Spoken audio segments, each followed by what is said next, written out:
आपल्याला सगळ्या गोष्टींची घाई झालेली असते आणि सगळ्या गोष्टींना प्रतिक्रिया देण्याची घाई झालेली असते. काय होतं की सगळ्या वाईट गोष्टी माझ्याच बाबतीत का घडतात असं आपल्या सगळ्यांच्या मनात नेहमी हा प्रश्न निर्माण होतो आणि हा विचार करण्यामध्येच आपल्या आयुष्याचा निम्मा वेळ वाया जातो. ह्या गोष्टी माझ्या बाबतीत घडल्या, असा माझा काय गुन्हा झालाय ह्या विचार करण्यापेक्षा त्या माझ्याशी घडल्या आहेत गोष्टी, त्यांना आता मी कसा प्रतिसाद देऊ हा विचार जर आपण केला तर अडचणी संधी बनून समोर येतील.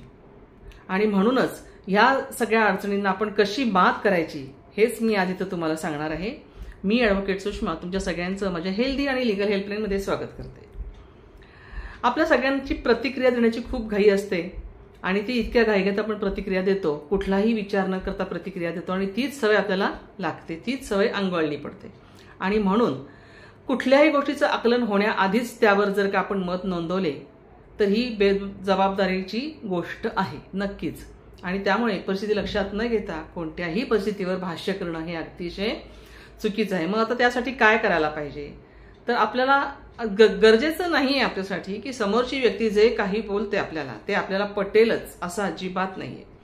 परंतु ते पटलं नाही तरी सुद्धा आपण एक क्षणभर थांबायचं, थोडासा विचार करायचा, आपलं लक्ष परावर्तित करायचं, प्रतिक्रिया देण्याचं टाळायचं, ज्यामुळे आपल्याला आपल्याच विचारांवरती थोडासा विचार करायला वेळ मिळेल, संधी मिळेल.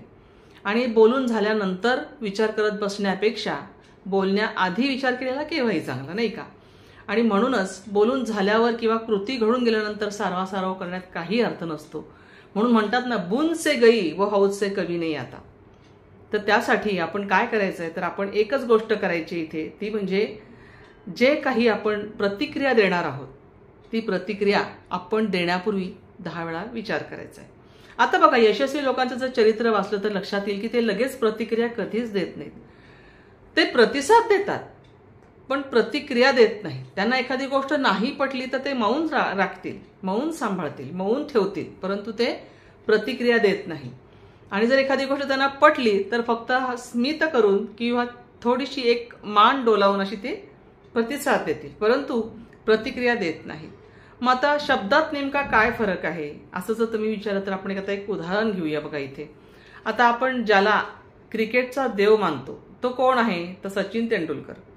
लक्षावधी लोकांच्या नजरा ह्या त्याच्यावरती खेळलेल्या असतात, परंतु त्या क्षणी तो मात्र तटस्थ असतो, मन शांत ठेवतो. समोरून येणारा बॉल कसा असेल हे त्याच्या हातात नसतं, पण येणाऱ्या बॉलला टोला कसा लगवायचा म्हणजेच षटकार कसा घेता येईल ह्याचा मात्र तो विचार करत असतो. त्याच्या मनात ते समीकरण चालू असतं. मग आता क्षणभरात त्याने हा जो घेतलेला निर्णय असतो त्याला तो क्रिकेटचा देव बनवतो. कसं तर कोट्यावधी लोकांकडनं लोकप्रियता मिळवून देतो आणि मास्टर ब्लास्टर अशी उपाधी सुद्धा मिळवून देतो. हे यश जे काही त्याला मिळालं ते काही एका रात्रीत मिळालेलं यश नाहीये हो, असंख्य क्षणांची त्याची ती मेहनत आहे जी त्याला प्रतिक्रियेकडून प्रतिसादाकडे घेऊन जाते. त्यासाठीच काय करायचं तर आपले जे वैचारिक विचार आहेत, आपला वैचारिक, आध्यात्मिक आणि मानसिक हा जो पाया आहे ना, हा पक्का असायला हवा. आयुष्यात अनेक गोष्टी आपल्या मनाविरुद्ध असंख्य गोष्टी घडत असतात, परंतु त्या आपल्या नियंत्रणात नसतात सुद्धा. त्याबद्दल त्रागा करून न घेता त्या आपल्या नियंत्रणात कशा आणायच्या ह्याचा आपण विचार करायला पाहिजे. शांत डोक्याने कृती केली पाहिजे. शांत चित्ताने जर या गोष्टीवर विचार केला तर या गोष्टीचा प्रतिसाद आपल्याला नक्की कसा द्यायचा हे लक्षात येतं. आणि त्या गोष्टीचा सराव सुद्धा आपल्याला होतं की प्रतिक्रिया टाळून प्रतिसाद द्यायला आपण शिकतो. आणि एकदा जर का ही सवय आपल्याला जडली तर आपण शांत राहतो आणि आपल्या सभोवतालचे जे वातावरण आहे ते सुद्धा आपण अगदी शांतपणे हाताळायला शिकतो. मग आता अशा वेळी शांत कसे राहायचे असा विचाराल, हाही प्रश्न तुमच्या मनात येईल. पण उत्तर पुन्हा तेच आहे. म्हणूनच आपल्या वाट्याला जे काही वाढून ठेवलेलं असतं, जे काही मनापासून तुम्ही स्वीकाराल ते तुमच्या वाट्याला आलेलं दुःखही असलं तरीही त्याच्यावर तुम्ही शांतपणे प्रतिसाद द्यायचा, प्रतिक्रिया व्यक्त न करता प्रतिसाद द्यायचा. त्याच्यातनं तुम्ही संधी निर्माण करा आणि कुठल्याही संकटकाळी कोणत्याही प्रकारे न डगमगता धीरोदात्तपणे कसा परिस्थितीचा सामना करायचा ह्याचा तुम्ही जर विचार केला तर तुम्ही तो सामना नक्की करू शकाल. आणि सचिनप्रमाणे एक यशस्वी व्यक्ती तुम्ही नक्की व्हाल. तुम्ही कोणत्या पदावर आहात, तुम्ही कुठे काम करता आहात किंवा तुम्ही कशा प्रकारे काम करता आहात ह्याला काहीच घेणं देणं नाहीये. तुम्ही झाडूवाले का असेनात, कचरा गोळा करणारे का असेनात, परंतु तुमचा स्वभाव हा तुम्हाला मॅटर करतो. कसं तर तुम्ही जितक्या शांतपणे प्रतिसाद द्याल तितक्या शांतपणे तुम्ही त्याला यशस्वीपणे जिंकू शकाल. आणि हे जिंकणं फक्त आणि फक्त आपल्या हातामध्ये आहे, तुमच्या हातामध्ये आहे. अनेकदा आपल्या बाबतीमध्ये काहीही कारण नसताना लोक आपला अपमान करतात. अगदी वयाने लहान असलेले सुद्धा लोक आपला अपमान करतात. आता इथं मी पदाने लहान असलेले किंवा आपल्यापेक्षा कार्य करणाऱ्या लहान असतील असं मी म्हणणार नाही, कारण की इथे मी सगळ्यांना समसमान लेखते, मग तो कोणीही असो. म्हणजे एखादा कचरा गोळा करणारा असेल तरी तो माणूस आहे हा आपण विचार नक्कीच करायला पाहिजे. त्यालाही भावना आहेत. बऱ्याचदा बघा तुम्ही कसं असतं, कचरा गोळा करायला आलेल्या लोकांना आपण कसा वाटेल तसा कचरा देत असतो. ते बिचारे कचरा गोळा करतात. किंवा झाडू मारणाऱ्या माणसाच्या समोर तो मारतोय झाडू आणि तरीही काही जण त्याच्यासमोर इतका घाणेरड्यापणे पद्धतीने कचरा फेकतात, तरी पण तो बिचारा शांतपणेच तो कचरा गोळा करतो. कारण त्याला माहिती आहे की ही माझी ड्युटी आहे, त्याच्यामुळे मला हे करणं भाग आहे, म्हणून तो शांतपणे कचरा गोळा करतो. तर हा जो शांतपणा असतो ना, तो जो मुन्नाबाई MBBS हा जो तुम्ही पिक्चर सगळ्यांनी पाहिलेला आहे मला खात्री आहे, त्याच्यात काय दाखवलंय, तो माणूस रोज पिचकाऱ्या मारतो आणि दुसरा जो मुलगा असतो तो दरवाजा उघडून ते रोज साफ करत असतो. हे रोज घडत असतं. पण एक दिवस त्या माणसाला प्रश्न पडतो की अरे आपण रोज पिचकाऱ्या मारतो, रोज हा साफ करतो आहे.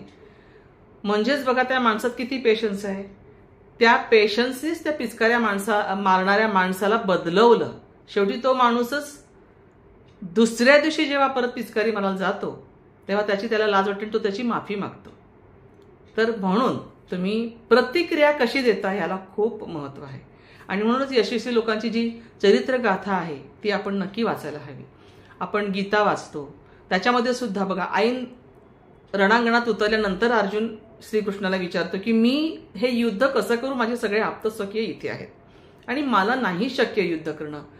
त्यावेळेला सुद्धा ते युद्ध बाजूला ठेवून अगोदर सगळी गीता श्रीकृष्ण अर्जुनाला ऐकवतात आणि त्याला तयार करतात युद्धाला.